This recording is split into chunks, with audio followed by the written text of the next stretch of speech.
All right, we're going to go ahead and continue on with our budget hearing for the Information Technology Services in Metro 3. We're joined today by Mr. Keith Durbin, the Director for Information Technology Services, Ms. Margaret Keck, Assistant Director, and Ms. Mary Newton, who is the Division Manager. So I will open the floor to Mr. Keith Durbin. Thank you very much, Mr. Chair. I'm sorry. Go ahead. Thank you, Mr. Chair. I want to start by thanking all of you council members for your time this afternoon and for your consideration of our operating budget request. Other than Margaret, and Mary, I also have a couple of other members of my senior leadership staff here, including Don Clark, Matt Jackson, Lori Smiley, and I can't forget our Metro 3 crew members that are here who televise this event and make us all look good. We've got the manager, Michael Rear. We've got David Haney and David Harbsmeyer as well, so thank them for the work that they do. So for those of you who are new to the Metro Council and for those at home, Information Technology Services is a department that exists to support the information technology needs of other Metro departments and agencies. At some level, we provide support for all of the agencies of the general government and the judicial branch and other agencies of Metro, including the Hospital Authority, Metro Nashville Public Schools, Metro Transit Authority, and most recently, Nashville Electric Service. We strive to do so in a collaborative environment, working towards solutions that maximize the return on investment for our taxpayers. Our basic business model is to provide the common, and as Council Lady Evans put it well last night, commodity infrastructure and routine IT services so that departments can focus on activities that provide direct impact for their business objectives. So things like managing Metro's wired and wireless network, email, server management, telephones, and PC and desktop support are all things we do, along with systems that are essential to operations across multiple departments. Things such as Kiva, which is the land management and permitting system, our HR and financial systems called EBS, and our Nashville.gov website, among other things. Some of our proud accomplishments from the last year include providing the telephone and network design and implementation for many Metro construction projects, including the West Police Precinct, the Goodlettsville Library, McCabe Community Center, and Fire Hall 35. We successfully deployed with Metro Finance an updated procurement application for Metro, which brings additional transparency of Metro's purchasing processes to vendors, prospective vendors, and to the public. We also made great strides in development of a comprehensive information security program for Metro, along with an awareness training for Metro employees. And we also accepted for Metro a top 3 award in the Digital Cities competition. For the coming year, major projects that are currently funded include construction projects such as the Bellevue Library, Midtown Hills Police Precinct, the Crime Lab in Madison, the new Lentz Health Department, and several fire hall renovations. We've got a continuing focus on cross-Metro development of our information security program. We've got a new look, features, and infrastructure for Nashville.gov coming as well, which will allow our citizens to connect with the investments that Metro has made and the functions of government, while at the same time enabling Metro departments to engage citizens more quickly and easily. And then finally, pending approval from you on the capital budget, we've already begun preliminary, very preliminary planning around projects such as the wholesale replacement of Metro's network backbone to address its obsolescence and enable us to manage the ever-growing flow of network data, an implementation of a benefits open enrollment and employee self-service package for the HR department to benefit Metro employees and reduce costs for paper process, or what are currently paper processes, and then working with Metro codes to replace Metro's very successful Kiva land management and permitting application. Once again, we appreciate the opportunity to serve you, the departments, and the citizens of Metro. Thank you, Mr. Durbin. We're now going to open the floor to council members' questions, and we'll begin with Council Member Davis. Thank you, Mr. Chair. Mr. Durbin, thank you, IT staff, for all you guys do. You run a really good shop over there, and I really appreciate you. Also, thanks for our recent back and forth on email storage and kind of taking a look at that. Did you say you were looking at it for an overall perspective, or is that, you know, you had mentioned something else in that email back? I didn't know if... Yes, the councilman requested an increase in the amount of storage in his email box, and so we were able to accommodate that storage request. And soon we'll be looking at kind of at that from a comprehensive standpoint. Cool. Yeah, and I know we just started talking about that, so I don't want to put you on the spot. Not a problem. So my real questions, and thank you again. Did you say we're finally revamping the website? Did that actually get approved? Is there a wholesale redesign going for Nashville.gov? There is a wholesale redesign underway. We have a partner that we're working with who has nationally award-winning municipal websites, which is very important to understand the specific needs of a municipality like we have. That process was kicked off last month. We are in the process of communicating with departments that own their own web properties within the Nashville.gov environment. We are moving to a content management system that is based on an open source platform called .NET Nuke, and there is a migration plan for departments and agencies that are using Nashville.gov that will take place over the course of about the next 6 months. And if things go according to plan, we should be migrating over, flipping the switch from the current Nashville.gov to the new Nashville.gov here at the end of the year. And the real focus of it is to, again, really make it simpler for citizens to engage and understand the investments that Metro has made in things like parks and libraries and services like police and fire force, but also to engage in the services of government or the functions of government like this meeting, contacting the mayor's office and other departments. Yeah, I think a front-end user experience change is going to dramatically help that. I mean, it's even for a council member, it's really hard to find certain things. So I think that'll really, we want the average citizen a lot more engaged, obviously, so that's great. We talked a lot about JIS combining with you guys, moving under your wing. What are your thoughts on that? I'd just like to hear your thoughts. Well, in my mind, that discussion, which was held with Natalie Steers and Judge Mondelli here a week or two ago, there are really a couple of decision points there. There is a policy decision, and then there are technology considerations as well. So the history there behind JIS is that 15, 20 years ago, the judicial community, led by Mayor Dean, as a matter of fact, when he was in a different role, put together this organization to provide support services directly for those organizations, as well as to provide for some specific needs. And at that time, and it has been revisited since, I think most recently 7 or 8 years ago, when there was kind of a general consolidation of IT services in some respect, it was re-examined whether to continue that or not. And the determination was made from a policy standpoint to continue down that path. Now, that's the policy side. From a technology side, we can split it into two pieces. Natalie, Mrs. Steers, and Judge Mondelli talked a lot about the programming that happens, and yes, they have a set of developers who very much understand the line of business that is around the judicial community and what the needs are and the flows of processing from the police through the judicial process and on down that path.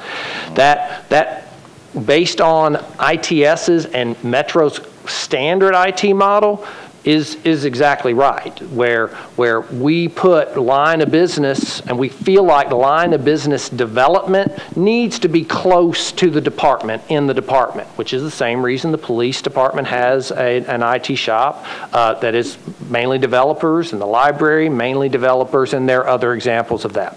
Now, the other piece of that is they are doing some of what we call the commodity things as well, that may give have a better argument for a combination. Things like email, file and print share, and a couple of other of those commodity things that we do for others. And from a security standpoint, the judicial community has, pretty strict requirements.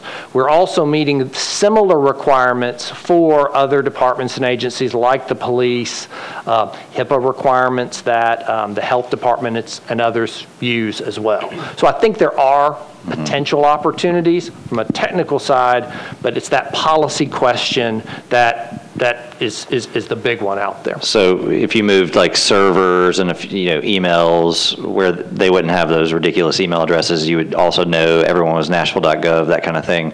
And would there be a cost savings there if you did some of those kind of things? We haven't looked at it specifically, but just off the top of the head, anytime you're removing or eliminating redundancies in hardware and in licensing costs and in support costs, there are savings to be had there, avoiding that duplication. Okay. I'm sure other people will ask about other departments and that sort of thing, so thank you and appreciate all the work you guys do. Thank you, Councilman. Thank you, Councilmember Davis. Councilmember Langster. Thank you, Mr. Vice Chair. Good to see you again, Keith Durbin. It's always a pleasure to talk with you, return calls so quickly. But I wanted to compliment Metro 3. Oh, they play the best, easy listening music when you're reading that favorite book. I mean, it's really very relaxing. I want to tell you thank you for that. But I also want to ask, I have been asked to ask you, has there been any thought about free internet service in the downtown business district like it is in Seattle, Washington, and some other places? That is an excellent question, and it is one that we're getting more and more these days. And frankly, we would love to offer that service. However, in order to offer a service like that, if we were to do it, we would want to make sure it was robust, it stayed available, that people were satisfied with it, that that it was maintained properly so it was available when people needed it, especially, events like the one that almost precluded us from being here. Can tax the system, and then we also would have to see it be filtered appropriately, because the last thing you want to do is have someone come in and use your municipal wireless and have them surfing to inappropriate places, and then it's on you.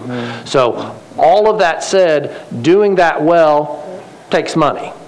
I will say that in the CIB, there is a small request. I think it's $150,000 small in the scheme of some requests out there for a pilot program for putting it in place and doing it. We have not thought further other than looking at it from a general standpoint. We don't know where it would be in town. Most likely it would be down here. I do know that Nashville Technology Council had an initiative for providing public wireless through sponsorships from businesses, and so we've kind of let them go that way. I know they're doing so for the CMA Festival downtown right now, but we are headed in that way. It just needs support and funding to make something like that a reality.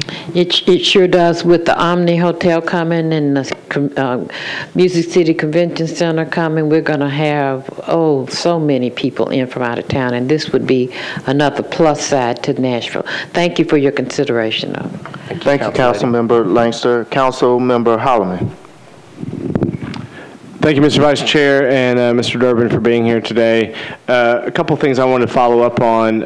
Actually, one that Councilor Langster just asked, to have the kind of robust system that you described, do you have any idea how much that would cost? I'm just curious. I do not, because there are a lot of, it depends there. Okay. Depends on kind of how much saturation, the area you'd want to cover, the locations, the equipment you chose. And again, that's part of what we have built into this pilot program, is to look at those types of things. Study those features. Study those features, probably get some sort of public input on that as well, because we know there is a demand for having public wireless at parks. You know, Right. Tommy Lynch and I have had this discussion many, many times.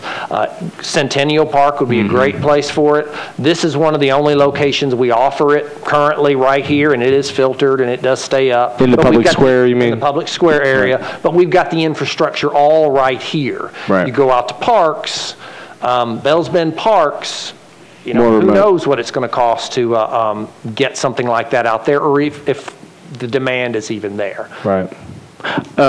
And then my other question is, I asked this of the codes department when they were here, and since you mentioned the Kiva system and the replacement, what I had brought up to the codes director is I know in Boston, for example, they have a reporting system where you use your smartphone, you take a picture, you text it or email it, submit it, and then you can actually see real time the progress of that complaint or that concern being followed through the entirety of the process. And it's also a cost-saving measure for the city because when they send an inspector, they already have a visual. They're much more, generally aware of the nature of the complaint or concern than they would be with just an email submission. So, is that something that we're exploring? Is that a tremendous expense if we do that?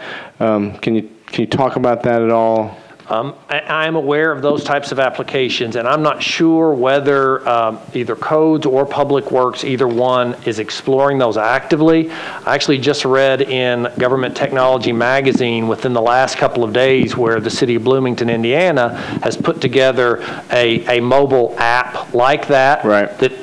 which is a little bit uncommon. They made it open source, and so it is actually available out there for other communities to grab and utilize. Now, that you would have to create the hooks into your own systems, Right. but the front-end software they're making available, and so that may be an option for us to talk Hook into to their system. Mr. Lynch and Mr. Cobb about. Okay. Thank you. And then related to that, I commend you for taking all of the Metro 3 programming and putting it on our own YouTube channel. I've recommended several people that have told me they wanted to see a meeting to let them know that we don't just now selectively have meetings. We pretty much have the entire content of the Metro 3 programming available on your computer. And my question related to that is, and you may not have done this, but I'm wondering if you've quantified any cost savings, because I know years ago when I wanted to get a copy of a Board of Zoning Appeals meeting, I had to call you had to burn a CD, I had to pick it up. I mean, have you been able to identify savings as a result of that, or is it just more you have had more user benefit? We have not, but that should be something relatively easy to quantify based on the 15 years of providing Metro 3 services and tracking those things. That's what I wonder. And then looking at the drop off of those, because we certainly direct people to YouTube when they ask us. We're still providing the services for lawsuits and things like that. Sure. People do want that Need disc. a certified copy from But we can get that back to you. I'd like to know that. Thank you. Thank you, Councilmember Holloman. Councilmember Tiger. Thank you, Keith. And Council Lady Langster touted your easy listening music. My wife watches council meetings and falls asleep, so that has the same effect, I think. There you go. I didn't get a chance to ask Human Resources. I stepped out of the room a second. But they had a note here about publishing quarterly electronic editions of their newsletters. And I couldn't help but notice your new 8-page colored and even a Photoshop picture of Councilman Stein in there, because he looks a lot better in this than he does. But how often do you print versions of this? And Councilman, I anticipated that question. That is the first edition of that document. That is something we wanted to do for several years. Just to let you know, before that hit these 41 desks, which I had 50 printed at the cost of $60, specifically for this audience, we tweeted it. It went out on other social media, and I sent it to various distribution lists like the department heads, all in order to kind of get our message out. Well, and I would encourage, this is nice and pretty, but in today's marketplace, the electronic is a lot cheaper, and I don't need to see Councilman Stein in 4 colors. But I thank you for having that answer in the $60. I feel a lot better, because if you'd told me there's 2,500 copies of these and thousands of dollars invested, I might have died here on the spot. So. With all of the volume of emails you guys get, I thought it might be a little more opportunity for you to look at it. Than, My final comment, if Councilman Davis needs any more email space, he can have plenty of mine. Because. Thank you, Councilman Tigert. Councilmember Evans. Thank you, Chairman Matthews. Councilman Durbin, Director Durbin, thank you for being here. It's always great to see you. Following up on Anthony's comments about the JIS system, which I'm not familiar with and I'm not particularly technically adept except the on-off switch, but last night we were talking about in the schools budget about, and I used the word commodity, which you've used again, and that's something that describes those functions of a technical system that exist, whether we're talking about the fire department or we're talking about the judiciary or we're talking about schools, right? They're servers, and I don't even know what they are, but it's the backbone of our technology system, right? Correct. Okay. Are there any functions that are sort of commodity in nature, or I guess really any functions that you have done in the past but have migrated out to departments, whether it's schools or I don't know if JIS falls into that, but is there anything that's recently changed where we're moving from a less centralized system to a more centralized, a more centralized system to a less centralized system with respect to those functions? So the example, the only example that I could provide of that is that MNPS, and I think Dr. Register mentioned this last night, is moving email from a consolidated system where we have run email as well as for the 10,000 roughly employees of Metro government, but we've also run the email services for the 10,000 or so administration and faculty of MNPS. And so that migration away to another solution is currently underway, and they're looking to have that finished, from my understanding, sometime in early July. Okay, and are you aware of any other departments that are seeking to migrate away from a centralized IT system to a more decentralized IT system? Is that the only one? That is the only one I'm aware of. That's the only one that has made any motions. Typically, what we see is the other direction. And a real good recent example is the Hospital Authority a year and a half ago, and we talked about that last year at this meeting, where the Hospital Authority was being booted out of their hosting provider, and so they moved 100 plus servers into our server farm, and they're saving about $250,000 a year in costs that would go outside Metro. Okay. Is there any reason, or is there any security policy you have, or any barriers that other barriers besides security that would suggest that a department should be decentralized? I think the reason JIS is not part of the central core backbone of our IT system, I think originally there was some reason that may have gone away, but is there any reason that, from security perspective or any other perspective, that they should be separated?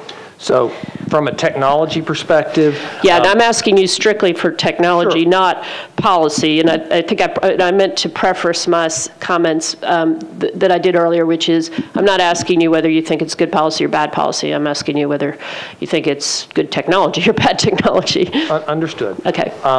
So from a technology standpoint, anything is possible and doable when it comes to securing data.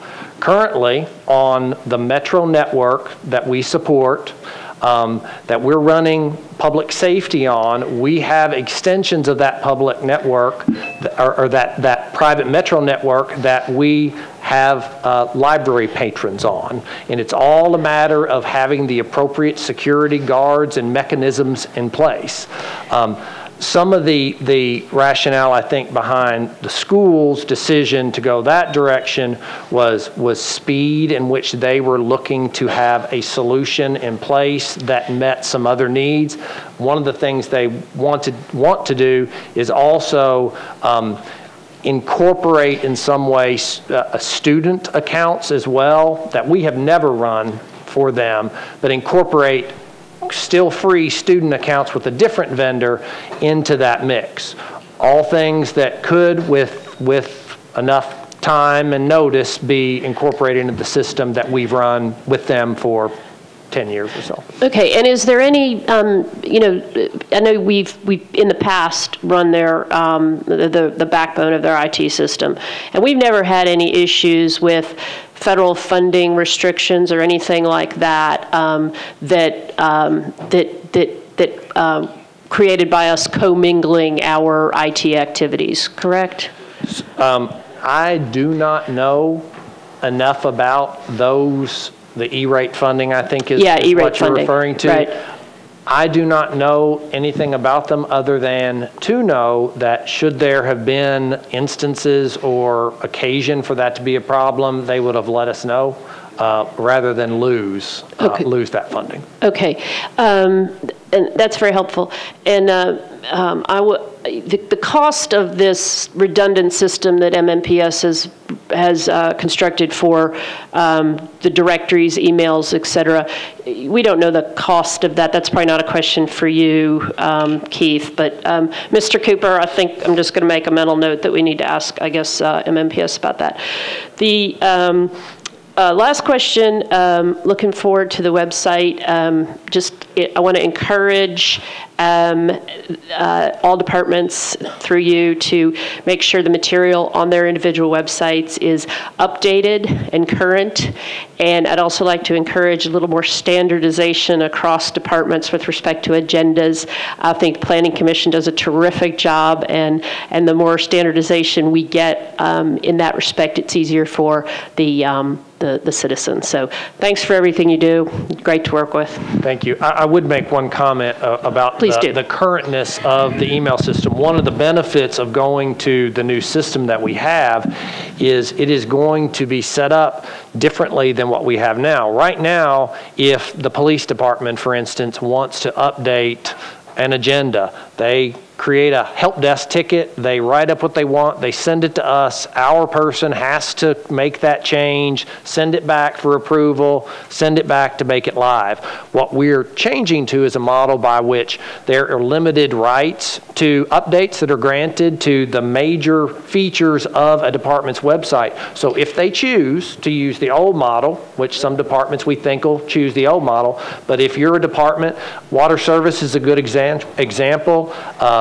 Sonia over there, their PIO, is very interested, or expressed a number of times a willingness to take on those management opportunities, and that's one of the features we're giving them. It'll allow faster response and more capabilities to those in the departments that want it. That's great. And last comment, I know that you've made security of our system a top priority, and I know that it's sometimes kind of pain in the neck, but I've also heard that it is really, your work's really paying off. So thank you.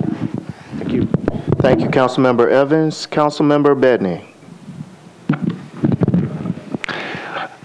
Thank you for your service. I mean, it's been a pleasure working with you, and I have we talked about the website before. I mean, actually, I was one of the few people that went to your website meeting. I think it was over a year ago. It was. And you guys really reached out to the community to learn what people wanted. And at the time, I had suggested that we create a a personalized experience for people that want to log in and get information that is important to them, so they don't have to navigate through the whole Nashville.gov, but where they could customize it based on age, family, geographic location, and they could have the information delivered to them on the site, just like when you log in into a bank website and you can see just what is important to you. Is that something that is going to be happening with the new website, to where you can actually see the information that is important to you and not everything else? Yes, it is planned. We are baking in the capability to do those custom personalized portal style features into what we're doing. That phase will begin after we get this initial push at the end of the year. So we've requested a little additional funding in the capital improvement budget to handle those types of features, but we've worked with our vendor, and they're prepared to move that direction. And we're really excited about that. And what we're talking about is a situation where a person goes to Nashville.gov and they either have created a secure account there, or they type in their current location or home address, and there is a page that automatically says, all right, here's a map, and here are the planning and zoning things that are in your area. Here's what's on the agenda. Here's a message from your council member if you guys would want to do that. Here are public hearings about, here are the parks that are next to you, or the health department places. So those are the types of things that Councilman is talking about that we're really excited that we do think will again help make the investments that we've all paid for much more available to our citizens. I think that's great. Thanks for following up on that. And I see it every day. I forward information to my email list, and they ask me for more. I'm always thinking I'm sending too much information. They tell me, no, I mean, we really want to know what's going on. And but it's a very backwards way of delivering information, because it is screened based on what is on the subject line, and so they only get to say, well, I'm going to read this email or not based on the creativity of what I wrote on the subject line. So I think it's something that is most customizable, like the website. It's going to be very well received by the people that want to know. If somebody doesn't want to know, they don't have to use it, but I know there is a lot of people in Nashville that want to know what's going on. How about going back to the storage? Not only email storage, but if we have a document that we want to share with our constituency, will it be possible for us to get some FTP site that we can actually have some ability to store documents that could stay there forever? Right now, what I did is I bought storage on my Gmail account, and when I want to share a document, like for example the budget, a 500-page document, I couldn't send it as an email. But if we could put it on an FTP site and hyperlink it to where it can go on an email, I think that could be beneficial for us in the council. And I'm saying permanent because that way somebody wants to read it a year from now, it will still have the same address. So that would be another suggestion. I back his idea of having a iPhone or the Android application to expedite the interaction with Nashville, and I will even suggest that we try to do it with Kiva to help build people, general contractors that want to interact with the city when they are on a construction site.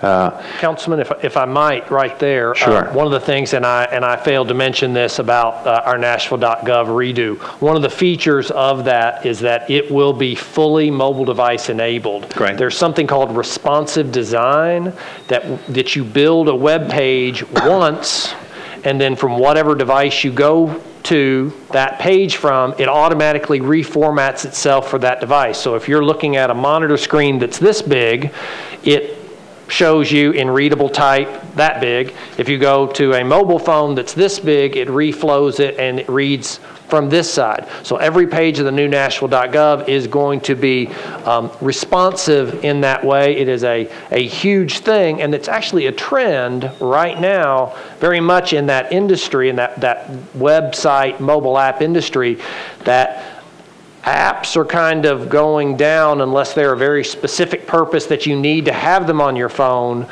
But something that changes very often, that is dynamic, that there's new content, rather than having to push that app out to the phone repeatedly to get that new content there, you do it as a website that as soon as the website changes, your phone changes or your other device. So we're excited about that. And as far as Kiva, I do know that one of the aspects of Kiva is that that system was designed 11 or 12 years ago, which completely predates any of the features that we're all used to today. So a part of that, and I haven't gotten an in-depth investigation of what those features are mobile-enabled features of Kiva to let people operate the way they do with tablets and with mobile phones and with other devices. So I'm looking forward to getting into some of those things as well. That's great. That will make the people out there working very happy. Open source. Yesterday I asked the school board, why can't we just get away from Microsoft products or other proprietary products and try to go more with an open source way that will save us money, because we pay a lot on licensing. So I wanted to know if you can speak to that. Yes, our philosophy is that if there is something that is kind of back office technology, we have to be sure that it is going to be stable, and that if there are problems with it, we can respond instantly, because we have public safety information riding on our networks. So our first response is to go with a product that is fully supported in some way by a vendor. So that's where a lot of dependence upon Microsoft comes in. However, there are products out there that are open source that fit that bill, that are open source, but that they are supported by vendors. I already mentioned our new Nashville.gov has a product called .NET Nuke. It's open source, but it has vendor supported, so it's not free, but it is less expensive than if we bought a big content management system. We also use Red Hat Linux for servers. We have other server tools around Linux that we use. We actually use some security products. I know that sounds hard to believe, but there are security products that are open source that we use. There are some content filtering products that we use, and there actually are a number of places within Metro government that we're using instead of the Microsoft Office suite, Word, Excel, and those things. There's an open source package called Open Office that we're using on several hundred computers.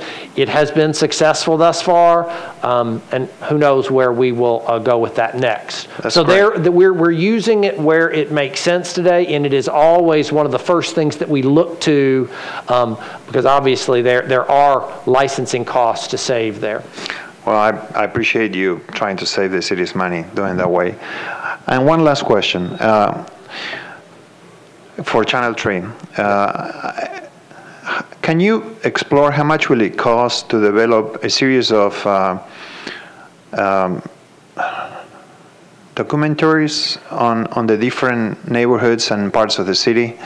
I just came back from Columbus, Ohio, and the public TV there had created a series of TV shows, telling the story of the different neighborhoods and the people that had worked, and just basically the story.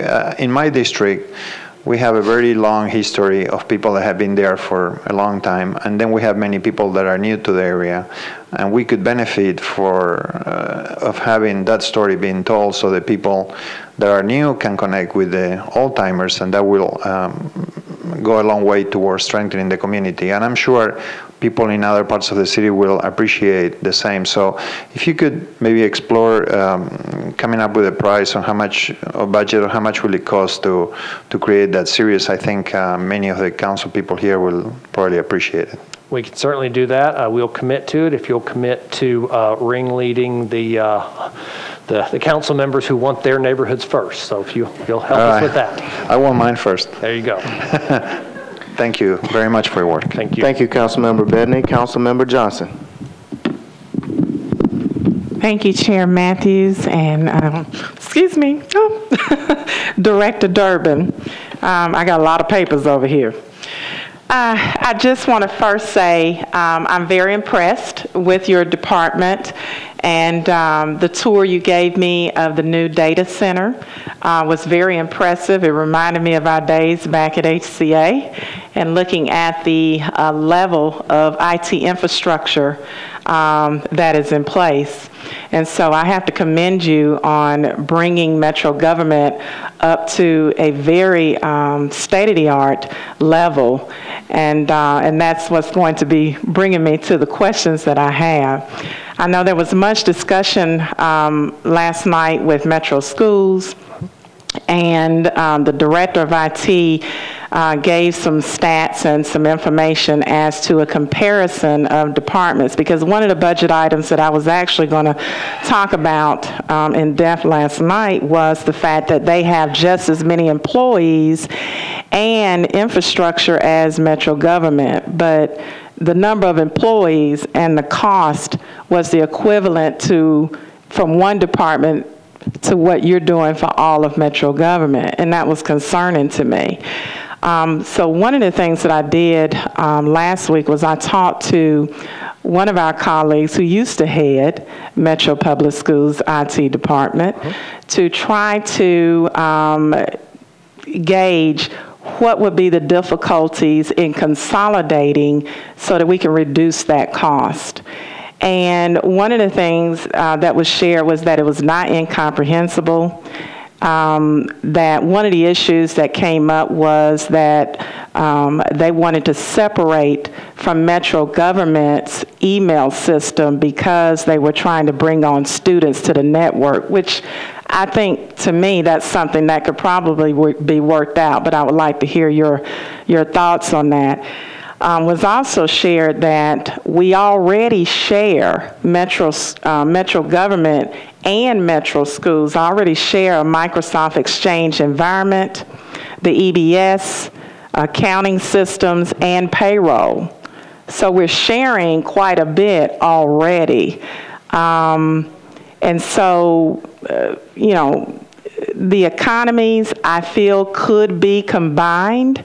But I would like for you to explore that. I don't know if that has already been done, if there has been research, you know, on the management structure and the service levels, because one of the caveats that he said may be the reason why there's some pushback is because they feel, the Metro Public Schools feels as though they have to have control with critical service levels, and they feel they have to control that.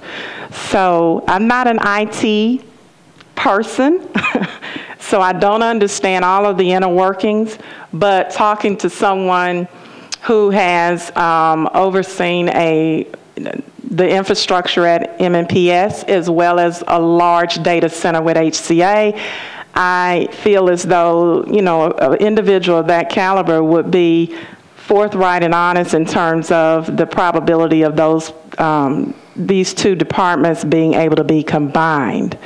So I just wanted to get your thoughts on, you know, that, and if this can actually be explored, or is it just too complex to be able to make something work?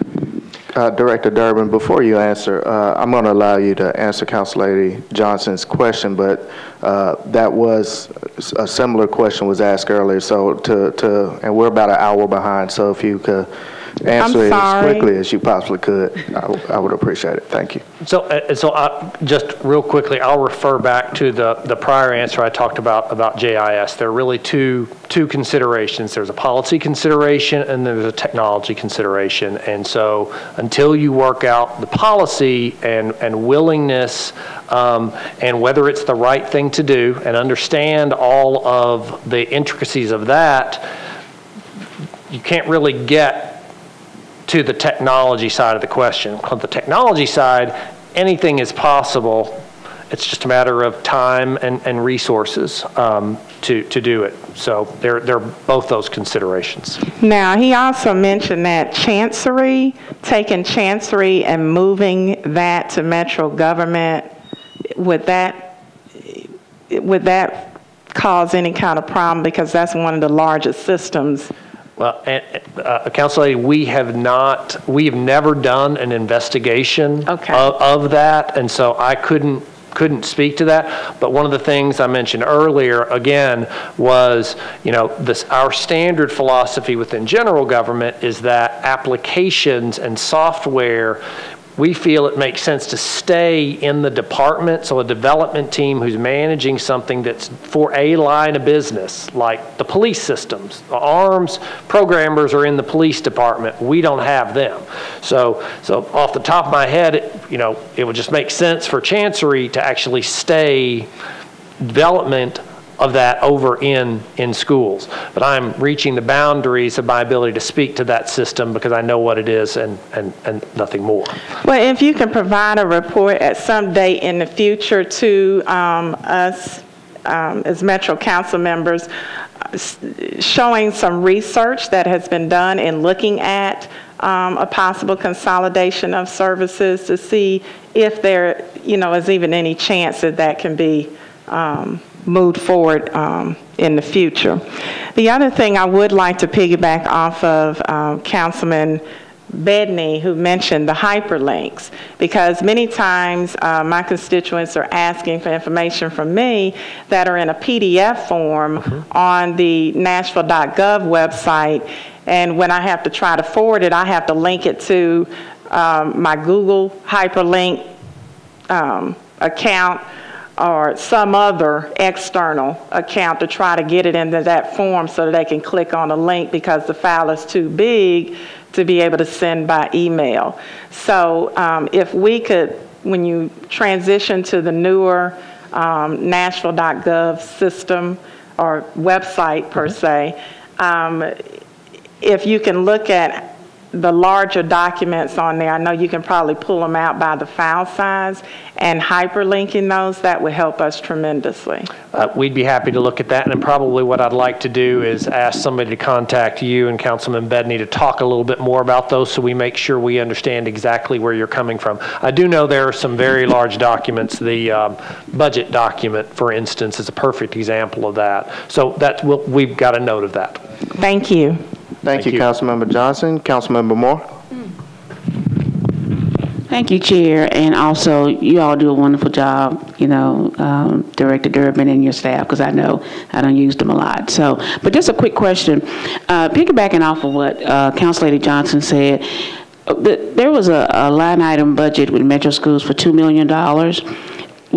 What are those fees? I mean, just briefly, what are those for? The ITS internal service fees? Yes. So we are an internal service fee organization for most of our business, which means we gather our costs into various buckets based on services. And we'll use email for an example. So it costs X amount of dollars to run an email system. So there's part of server, there's licensing, there are other things that make up that bucket that email is charged from. Then you take and you figure out some way to divide that up into a logical unit. So how could I charge email? How about charge it by the box?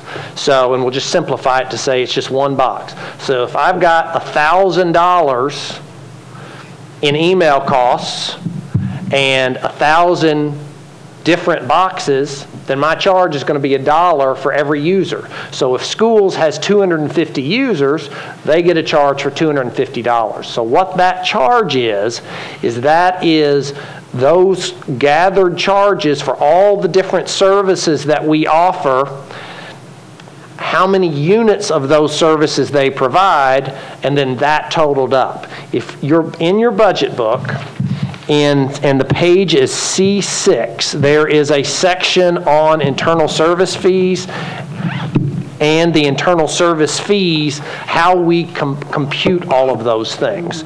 And specifically what schools has that makes up that $2.5 million charge are charges for Active Directory and email, for EBS, which is the financial and HR system that Metro uses, which is, Councilman Johnson mentioned, is shared, and for the procurement system, which is a system that we run that is a system of the finance department. And so those charges all gathered together are their portion of what it takes to run that system. Police gets a portion of that, the council office gets a portion, the mayor's office gets a portion, and those are all listed in that section, page C6 in that section. All right. Thank you. Thank you, Councilmember Moore. Councilmember Claiborne.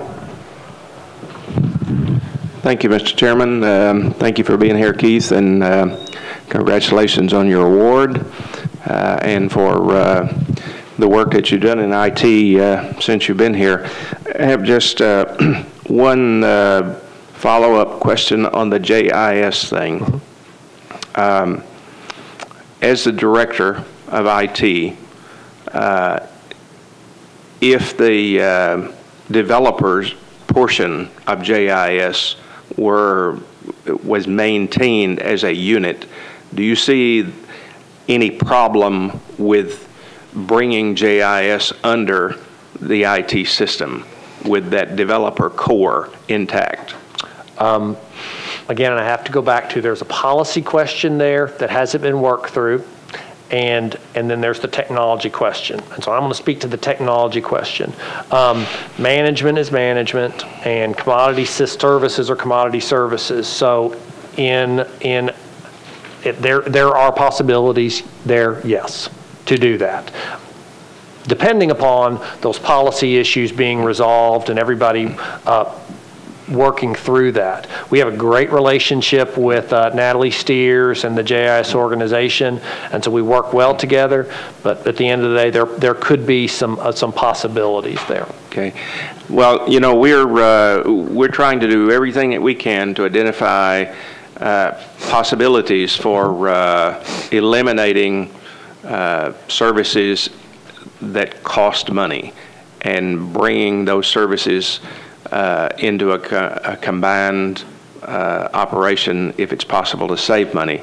And I can't speak for the rest of the council here, but given the task that we have, I would certainly like to request you, the finance department, and whoever else, the mayor's office or whoever, that we give a serious look at the JIS system and trying to resolve that policy and practice. From what I heard last night in the schools discussion, I don't think policy and practice will ever come together.